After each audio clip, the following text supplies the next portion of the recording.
If you could go back to 2008 and buy real estate and stocks at those prices, you would do it in a heartbeat. Why? Because since then, the stock market is up hundreds of percent. Real estate in major cities has doubled, tripled, even quadrupled in price. That moment created life-changing wealth for the people that were ready. But most of us, we weren't old enough, we didn't have enough money, or we didn't see the opportunity. And now economists are saying that another once-in-a-generation window could be forming again. And it's because of something that nobody's talking about.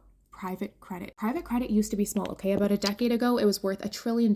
Today, it's exploded to over 3 trillion. Basically what happens is these lenders give companies loans at higher interest rates, and typically they have floating payments, which means when interest rates change, so does what they owe. And when we saw interest rates go up, their costs went through the roof. Now we are seeing something really important, okay? Defaults are rising, meaning that they are not able to pay back those loans. Now, economists like Steve Keen have found that it's not the amount of debt that causes recession, it's when new borrowing slows down, because when businesses borrow less, they spend less. And when companies earn less, they start cutting jobs. And that is why unemployment can rise almost immediately when private debt slows. Even regulators are paying attention now. The Bank of England just started stress testing the UK's private credit system. They're doing this because the sector has gotten so big, and even a small change here could have major ripples throughout the entire financial system. Now, this is where the opportunity comes in, okay? If private credit slows and the economy slows with it, spending drops. Liquidity, the money that people have, that businesses have, that dries up. People then panic, and when people panic, good assets go on sale. They get mispriced. Stocks, real estate, businesses. I need you to hear me on this because I have made a lot of money understanding moments like this. This is how crazy wealth is built. You have to be prepared to go against the grain. So here's what you're going to do to prepare. Strengthen your cash flow so that you have breathing room. Increase your income so that you can invest more. Automate your investing so that you are always buying. The next 12 to 24 months could be the thing that changes your entire financial future if you are prepared for it. I went from $40,000 in debt to millionaire at 30 years old, and now I teach you guys how money works so you can get rich too. If you want to get started, I have free trainings on my website under freebie. You can apply to work with me as your 7-figure mentor so we can go through your finances together. Link in bio.